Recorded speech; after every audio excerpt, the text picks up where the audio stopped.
নমস্কার, জয় মাতারা। আমি অ্যাস্ট্রো হিমাংশু ভাগ্যের দুয়ার থেকে আপনাদেরকে জানাই আন্তরিক শুভেচ্ছা, ভালোবাসা। আশা করি ঈশ্বরের কৃপায় আপনারা সকলেই সুস্থ আছেন, ভালো আছেন। আজ আমি আরেকটি নতুন টপিকস নিয়ে আপনাদের সামনে চলে এলাম, সেটি হচ্ছে রাহুরত্ন গোমেদ। এই রাহুরত্ন গোমেদ আমরা কখন পরিধান করতে পারবো আর কখন আমরা পরিধান করতে পারবো না। তো দেখুন, আমরা অনেকেই দেখা যায় কারুর হয়তো কাছে শুনে আমরা চট করে একটা গোমেদ বা নীলা আমরা পরিধান করে থাকি। দেখুন, যত রত্ন আছে না, এই গোমেদ আর বিশেষ করে আম নীলা অর্থাৎ শনির রত্ন, এই গোমেদ আর নীলা খুব বিচার বিশ্লেষণ করেই কিন্তু পরিধান করতে হয়। তার কারণ কি, মানে ওই দেখা গেল আমার শনি ডাউন আছে বা রাহু ডাউন আছে, আমি একটা গোমেদ বা নীলা পরে নিলাম, সেটা কিন্তু একদমই চলবে না। অনেকটা বিচার বিশ্লেষণ করে যে কোনো অভিজ্ঞ অ্যাস্ট্রোলজারের কাছে আপনারা আপনাদের মেটাল বাচ্চাটাকে দেখাবেন। ঠিক আছে? মানে সঠিকভাবে বিচার বিশ্লেষণ করার পরেই তবেই আপনারা এই গোমেদ বা নীলা ধারণ করবেন। তবে আমি একটা কথা আপনাদেরকে বলতে চাই যে আপনারা গোমেদ আর নীলাটি মানে এই দুটি স্টোন আপনারা খুব ভাবনা চিন্তা করেই তবেই ধারণ করবেন। আর আপনাদের দেখা যায় অনেকের মানে বাড়ির আশেপাশে হয়তো যারা হয়তো দেখা গেল একটু বই টই পড়াশোনা করে যারা একটু জ্যোতিষ চর্চা যারা করছেন, আপনারা তাদের কাছ থেকে বিশেষ করে গোমেদ আর নীলা তারা যদি সাজেস্ট করে, আপনারা তাদের কনসেন্ট মতামত না নেওয়াটাই আমার কাছে মনে হয় শ্রেয় বলে আমি মনে করি।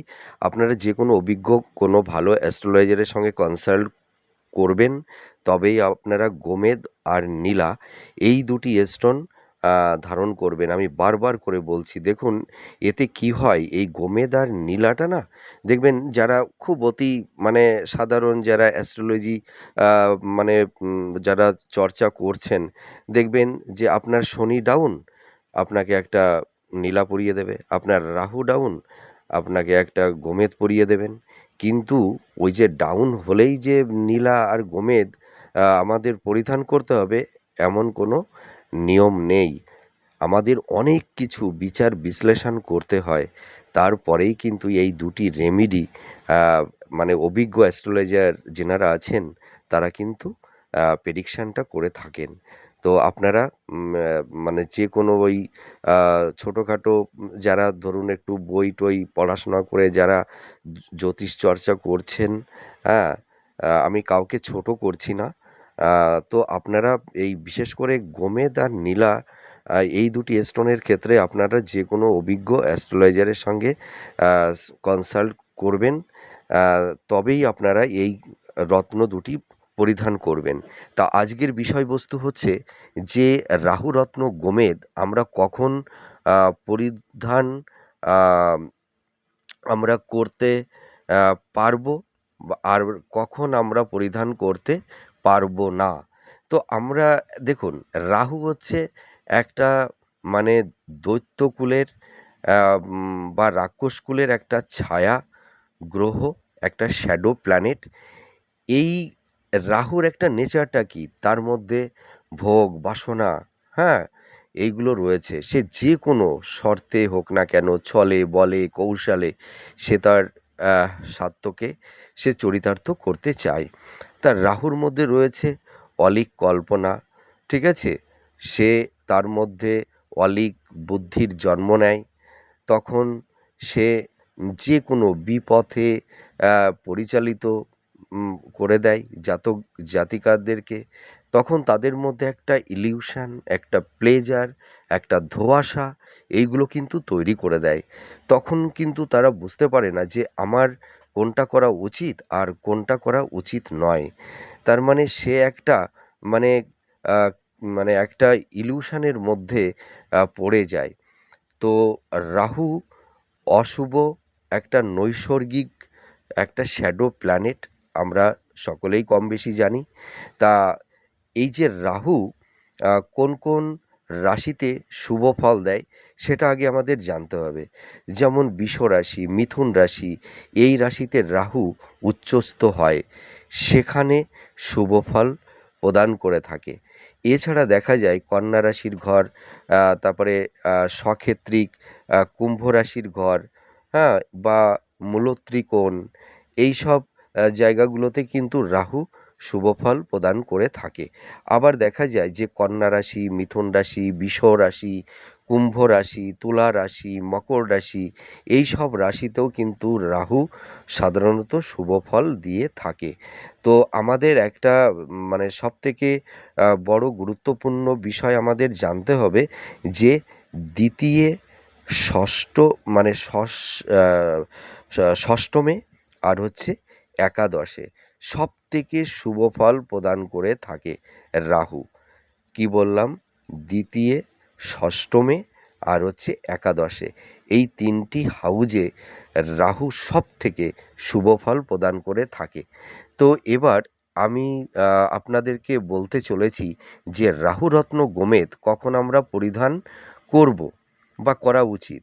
দেখুন, আপনারা আপনাদের মেটাল বাচ্চাটাকে যখন দেখাবেন যে কোনো অভিজ্ঞ অ্যাস্ট্রোলজারকে, আপনাদের যে যার রাশি বা লগ্ন, হ্যাঁ, কারোর হয়তো কুম্ভ রাশি, কারোর হয়তো মকর রাশি, হ্যাঁ, এক একজনার এক এক রাশি, এক এক লগ্ন। তো রাহু যখন বুধের সঙ্গে যে কোনো হাউজে, ধরুন আপনাদের মেটাল বাচ্চাটের যে কোনো হাউজে রাহু যখন বুধের সঙ্গে অবস্থান করবে, তখন আমরা গোমেদ পরিধান করাতে পারি যে কোনো মানে ব্যক্তিকে। তার কারণ কি, রাহু বুধের পাওয়ারকে বাড়িয়ে দেয়। সেই কারণে গোমেদ পরিধান একজন জাতক জাতিকার পক্ষে কাম্য। তার মানে কি, বুধ হচ্ছে আমাদের বুদ্ধি, আমাদের জ্ঞান, আমাদের নলেজ, ঠিক আছে? মানে দেখুন, বুধ হচ্ছে আমাদের প্রেম, ভালোবাসা, আমাদের মানে আমরা কেরিয়ার, মানে আমরা জীবনে কতটা উন্নতি করতে পারবো, হ্যাঁ? আমরা কতটা মানে বিজনেসে সাকসেস পাবো, এইটা কিন্তু বুধ নির্ধারণ করে থাকে। তাছাড়া আমাদের এডুকেশানের জায়গাটি কতটা স্ট্রং হবে, আমাদের কেরিয়ার কর্মজীবনে আমরা কতটা মানে নিজেদের লাইফটাকে সুন্দর জায়গায় সেটেল করতে পারবো, নিজেদের লাইফের স্টেবিলিটি আমরা পাবো, এটা কিন্তু বুধ নির্ধারণ করে থাকে। তার মানে বুধ তো আমাদের জ্ঞানের কারক, বিচার বিশ্লেষণ। দেখুন, আমরা যে কোনো কর্ম করতে গেলে আমাদের একটা সঠিক পরিকল্পনা, একটা প্ল্যানিং ওয়েতে কিন্তু আমাদের চলতে হয়। তা আমাদের ভাবনা চিন্তা যদি সঠিক, আমরা সঠিক ওয়েতে না মানে যদি সঠিকভাবে ইমপ্লিমেন্টটা না করতে পারি, তাহলে তো আমরা সাকসেস হতে পারবো না, তাই না? তার মানে বিজনেস ক্ষেত্রে যে আমাদের একটা সূক্ষ্ম মানে একটা নলেজ, একটা জ্ঞান, হ্যাঁ, একটা দক্ষতা প্রয়োজন, সেটা কিন্তু বুধ আ সেটাকে সাজেস্ট করে থাকে। তো সেই কারণে মানে এই বুধকে তখন স্ট্রং করে দেয়। আর রাহু যখন কোনো মানে যে কোনো ঘরে একা বসে থাকে, ধরুন আপনাদের হয়তো কারোর হয়তো মেষ রাশি বা কর্কট রাশি, আপনাদের রাশি সাপেক্ষে দেখা গেল আপনাদের সেকেন্ড হাউস অথবা থার্ড হাউস বা ফোর্থ হাউস, যে কোনো একটা হাউজে রাহু একা সিঙ্গেল অবস্থান করে আছে, ঠিক আছে? বা দেখা গেল নিচস্থ হয়ে যায় বা নিচ রাশিতে রাহু অবস্থান করে আছে। তখন কি করতে হয়? তখন রাহুর পাওয়ারকে বাড়িয়ে দেওয়ার জন্য আমরা তখন গোমেদ প্রয়োগ করে থাকি। সেই ক্ষেত্রে কিন্তু গোমেদ দেওয়া উচিত। ঠিক আছে? আমি নিশ্চয়ই আপনাদেরকে বোঝাতে পারছি। আমি খুব সংক্ষিপ্ত আকারে, খুব সহজ সরলভাবে আপনাদেরকে বোঝানোর আমি চেষ্টা করছি আমার সীমিত জ্ঞানে। এবার দেখুন, রাহুরত্ন গোমেদ সার্বিকভাবে আমরা কখন মানে ব্যবহার করতে পারি, সেইটা এবার জানতে হবে। দেখুন, যাদের জন্ম সংখ্যা 4th, তার মানে আমরা নিউরোমোলজিতে আমরা যেটা সংখ্যাতত্ত্ব, হ্যাঁ? যেমন 1 হচ্ছে রবি, 2, 2 হচ্ছে আমাদের, তার মানে 2 হচ্ছে আমরা মানে চন্দ্রকে আমরা নির্ধারণ করে থাকি। তাই এইভাবে আমরা সংখ্যাতত্ত্ব অনুযায়ী যদি আমরা পুরো ১ থেকে ৯ পর্যন্ত আমরা এক একটা গ্রহকে সংখ্যাতত্ত্ব অনুযায়ী আমরা বিচার বিশ্লেষণ করে থাকি। তা যাদের জন্ম সংখ্যা যদি ৪ হয়, এছাড়া মানে কুম্ভ লগ্ন, মকর লগ্ন, মিথুন লগ্ন, কন্যা লগ্ন, তুলা লগ্ন, বৃষ লগ্ন, এইসব লগ্নের জাতকের ক্ষেত্রে রাহু শুভ হয়। ঠিক আছে? তার মানে কি বললাম? কুম্ভ লগ্ন, মকর লগ্ন, মিথুন লগ্ন, কন্যা লগ্ন, তুলা লগ্ন, বৃষ লগ্ন, এইসব লগ্নের জাতক জাতিকাদের রাহু শুভ হয়, তাদের গোমেদ প্রযোজ্য। মানে আপনারা যদি কোনো মানে যে কোনো অ্যাস্ট্রোলজারের কাছে আপনারা গিয়ে যদি আপনাদের মেটাল বাচ্চাটাকে দেখান, যদি আপনারা নিজেরা যদি জানেন যে আপনাদের লগ্নটা কী এবং রাহুটা কোন হাউজে অবস্থান করে আছে এবং সে কোন কোন গ্রহের সঙ্গে অবস্থান করে আছে, বা সে উচ্চ রাশিতে আছে না নিচ রাশিতে অবস্থান করে আছে, বা কত ডিগ্রিতে অবস্থান করে আছে, সব কিছু বিচার বিশ্লেষণ করার পরেই আমরা কিন্তু গোমেদ ব্যবহার করতে পারি। কিন্তু আপনারা ওই মানে কুম্ভ লগ্ন, মকর লগ্ন, আপনারা জানলেন যে আমি তো কুম্ভ লগ্ন বা মিথুন লগ্ন, তাহলে আমি একটা গোমেদ পরিধান করে নিই। একদমই সেটা করবেন না। মানে এটা সার্বিকভাবে একটা প্রেডিকশান, ঠিক আছে? তো এইসব লগ্নের ক্ষেত্রে আমরা গোমেদটাকে সাজেস্ট করতে পারি, কিন্তু তার পাশাপাশি দেখতে হবে সে রাহুর অবস্থান কত, তার ডিগ্রিগত অবস্থান কত আছে, সে কোন কোণে অবস্থান করে আছে, বা সে কোন কোন গ্রহের সঙ্গে অবস্থান করে আছে, সেগুলো তো একজন অভিজ্ঞ অ্যাস্ট্রোলজারই বুঝতে পারবেন। তো আপনারা কখনোই নিজেরা বা কারুর কোনো কথা শুনে আপনারা কিন্তু গোমেদটা পরিধান করবেন না। হয়তো অনেকেই বলে থাকেন যে তুমি এই রত্নটা পরো তাহলে ভালো হবে। তো আপনারা এইভাবে কখনোই রত্ন পরবেন না। আর রাহু রত্ন গোমেদ কখন আমরা পরিধান করতে পারবো না? দেখুন, আপনারা আপনাদের লগ্ন সাপেক্ষে ধরুন যদি আপনাদের কারুর ধনু লগ্ন হয় বা মকর লগ্ন হয়, তার মানে লগ্নকে আপনারা ১ ধরবেন, ঠিক আছে? তো লগ্নকে ১ ধরে আপনারা কাউন্ট করবেন। তার রাহু যখন লগ্নে অবস্থান করবে 4th হাউজে, অষ্টম হাউজে, হ্যাঁ? এই এই ঘরগুলোতে যখন অবস্থান করে তখন কি হয় জানেন? তখন জাতক জাতিকাদের মধ্যে সেক্স, ভোগ, বাসনা, হ্যাঁ? প্লেজার, ইলিউশন এইগুলো কিন্তু বেড়ে যায়। মানে তারা দেখা যায় এই সময় তারা বিপরীত লিঙ্গের মানুষের সঙ্গে তাদের একটা শারীরিক একটা চাহিদা, হ্যাঁ? এইগুলো কিন্তু তখন তাদের বেড়ে যায় এবং এই সময় জাতক জাতিকারা মানে নেশাগ্রস্ত হয়ে পড়ে, হ্যাঁ?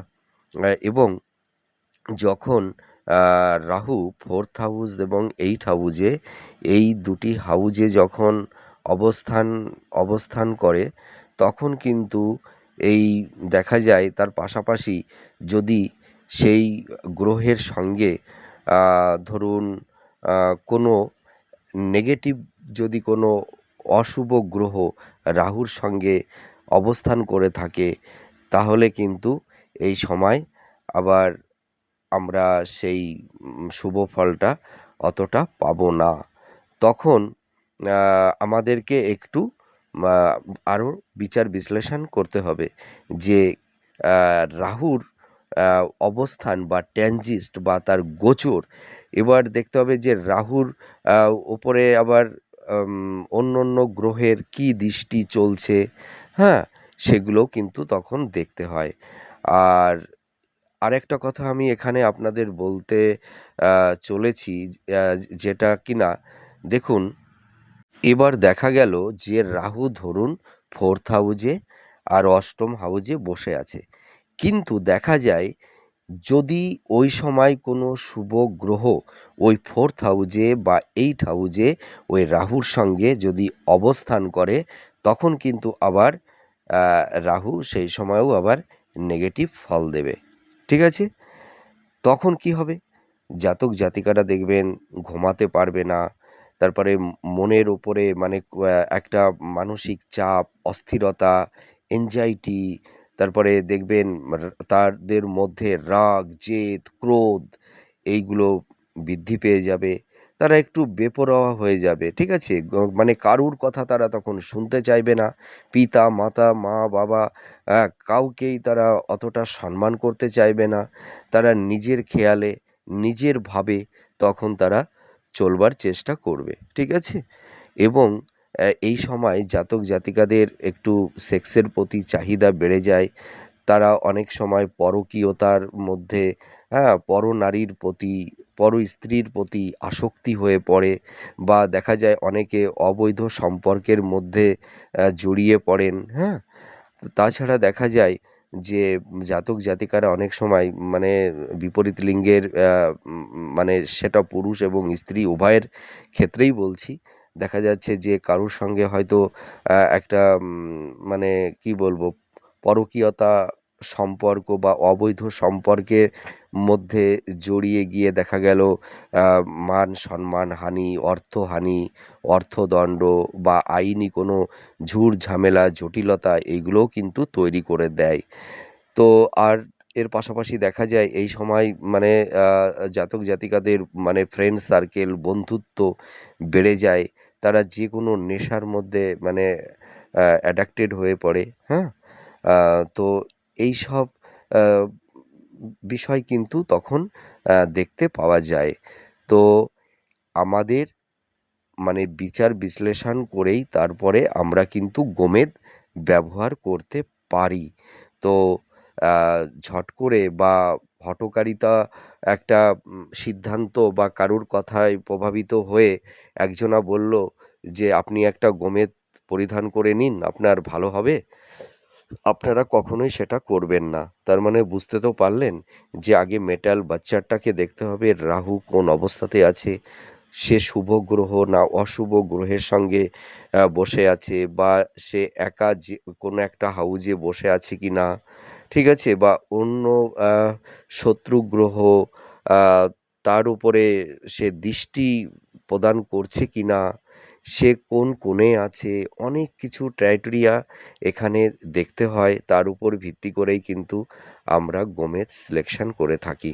তো যাই হোক, আমার এই ভিডিওটি আপনাদের কতটা ভালো লাগলো আমার সীমিত জ্ঞানে আমি যেটুকু পারলাম আপনাদের কে মানে বোঝাবার চেষ্টা করলাম। তা যাই হোক, তো আমি একটা কথাই বলতে পারি, আপনাদের মানে রাহু যদি খুব নেগেটিভ থাকে তো আপনারা আ মানে আ মানে খুব বিচার বিশ্লেষণ করে তবেই কিন্তু গোমেদ আ পরিধান করবেন। আর আপনারা গোমেদ আ যে স্টোনই পড়ুন না কেন, আ আপনারা একটু আ ভালো স্টোন পরার চেষ্টা করবেন। হ্যাঁ? সার্টিফিকেট স্টোনগুলো পরবার চেষ্টা করবেন। আর গোমেদ যদি আপনারা আ ব্যবহার করেন তাহলে শিলংই গোমেদটা আপনারা ব্যবহার করবেন। হয়তো ওই গোমেদের দামটা একটু বেশি পড়বে, হ্যাঁ? কিন্তু খুব কার্যকারী হবে। আমি একটা কথা আপনাদের বলতে পারি, কম দামের স্টোন পরে তেমন কোনো ভালো কাজ হয় না। ঠিক আছে? আপনারা পরলে একটু ভালো কোয়ালিটির স্টোন পরবার চেষ্টা করবেন। দেখবেন অনেকেই আছে যে অনেক কম দামে স্টোন পাওয়া যায়, অবশ্যই পাওয়া যায়। কিন্তু তার অথেন্টি আ কত, তার পিওরিটি কত, সেটাই কিন্তু প্রশ্নচিহ্ন। ঠিক আছে?